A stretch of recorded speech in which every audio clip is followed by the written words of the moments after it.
Happy Canada Day! I'm Allie, and I'm joining a group of crafty Canadian YouTubers, and we're celebrating this special day by featuring Canadian craft products, shops, and publications who have generously sponsored today's event with over $1,000 in prizes.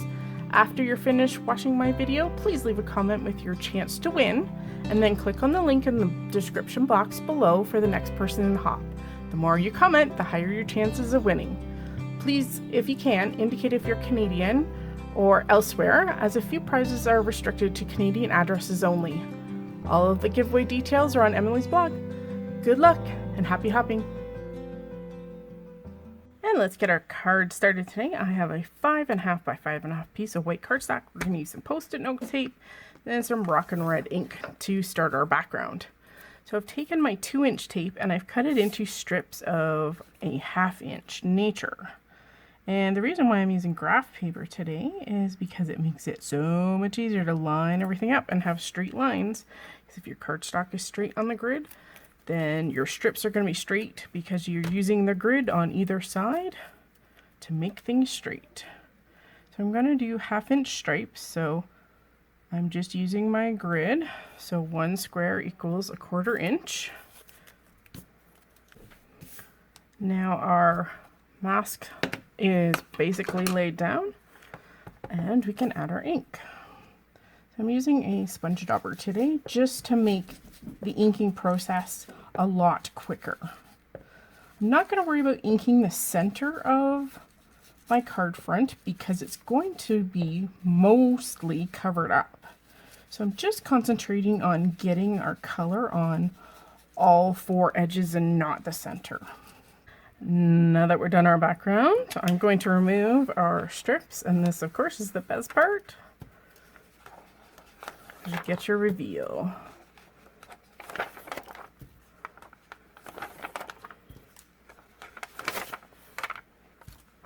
There we go. And before we put this aside, we're going to use a really fun stencil. This is called the Star Ray Quarter Stencil. And we're going to add a little bit of glitz and glam to the background. So I'm just going to mask off this 1/2 row of stars here.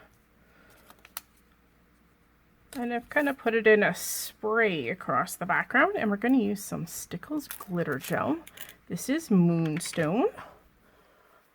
And we're going to use our Nouveau spatula. I love these things because they don't get brittle with age. They stay floppy, so it's easier to craft with.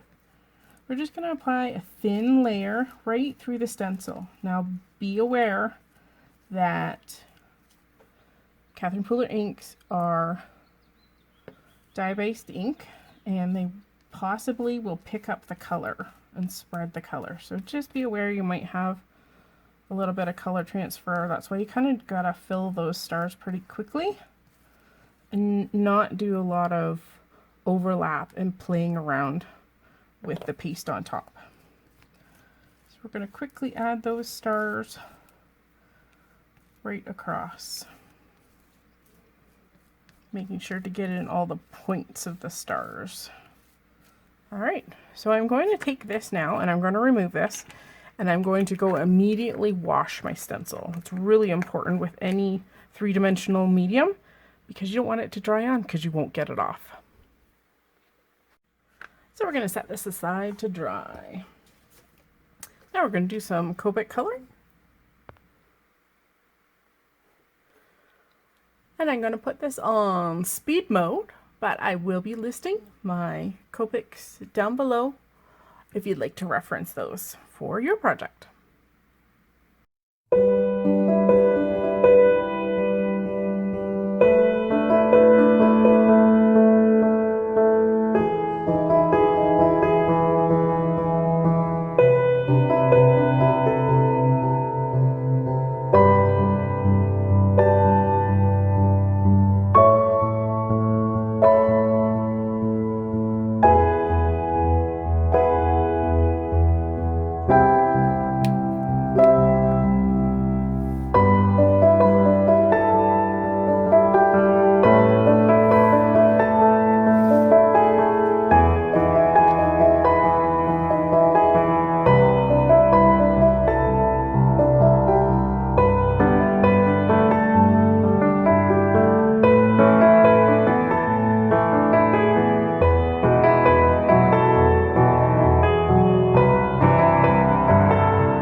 Okay, so in order to make her rotate on the front of our card, we need a ring. We also need a circle that is slightly larger than the circle that's in the middle. So this one is a little bit larger than the hole. And this is going to become the moving element on our card. So we need to first attach her. And we're going to kind of need to situate this little fella first. So what we're going to do is we're going to kind of temporarily adhere this down. So I'm just going to use some low tack adhesive. And we're going to attach her using a little bit of foam tape. So I'm just going to cut a few squares because the inner circle is going to stay stationary and the outer circle is what is going to move. So the elements that are tucked underneath that circle obviously have to be not attached. So you only attach on the outer circle. So basically just on top of like her tippy top of her head, because we don't want to get it in the way. And then of course basically her feet. So I'm just going to attach just adhesive in those two spots, and we're going to add them to our circle. So now that we have her attached, we're going to put a greeting across that is going to stick to her body. And I think we'll use the word yes. But I want the word yes to be basically red with white letters. So in order to match everything, I'm going to just take my rock and red, and we're going to make ourselves a little piece of rock and red cardstock. So it needs to be as large as the die.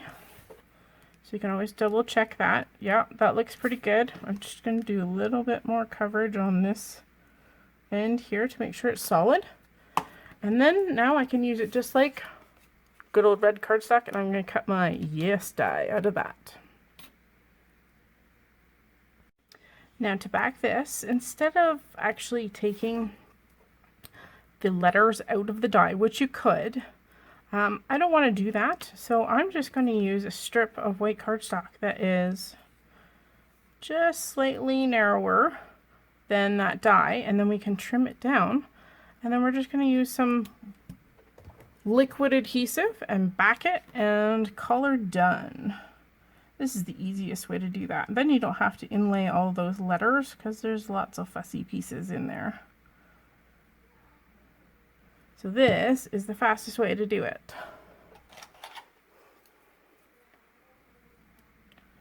Use my trusty tweezers. Make sure you can't kind of see the edges. Then I'm just going to take my scissors and undercut it.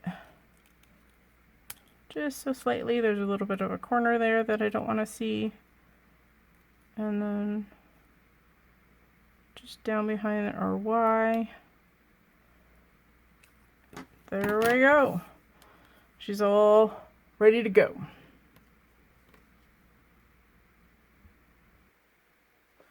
We just want to attach our yales to the image. Now, because the center circle is not going to rotate, but she is, we just want it to be attached to her. So I have a feeling this is a little bit too wide, so just trim it down. And we're just going to attach it basically to her knees. All right, so it's going to rotate along with her. There we go. Okay, let's attach this to our card front. So next we want to make the mechanism that allows her to rotate. So I have die cut a series of cardstock circles that are exactly the same size as that inner donut. So these guys will fit right in here. What I want to do is I want to build up like a fat version of this. So basically, instead of foam tape, I'm going to use, these are extra thick, like this is 110-pound cardstock. And I like using a sturdy cardstock for this. So you could use any color because you're never going to see these. So you could use your scraps. This would be a great way to use up your scraps. Especially of a color that maybe you don't use a lot. This would be a great use of this. So I'm just building up layers of this because I want it to be thick. Almost like a foam tape, but I don't want to use a foam tape because I think with it being circular, this is going to work a lot better and a lot smoother. So I'm just layering those. I've done 4, but it depends on the thickness of your cardstock as to how many you might have to do. Okay, so there we go. We have our whole stack. And basically, this needs to sit right underneath and right in that spot because it's going to just rotate around, and it needs to be attached to the back of this. Okay, so again, we still have this temporarily adhered, so we're going to adhere this disc of cardstock right to the back of everything that's done here. So just make sure you don't get it outside the lines. Basically, you want to put it right inside that donut, and if you've got glue like I just did and just wipe it off, and it's going to act like almost like a layer of foam tape because that thickness is going to allow it to rotate. So everything is now attached. So I can actually take this positioning, and now it all works as one. It's going to be a lot better once it sits on our card front. So this is key too. You only want to put adhesive where your small disc is. Do not put it on the donut around, okay? Don't put it too close to the edge because you don't want it to ooze out and somehow attach itself to that outer donut ring. And of course you can place her wherever you want, and remember she's going to rotate. So there we go. Oh. Press down for a little contact there. And now we just have to attach our card front to our card base, and we'll color done.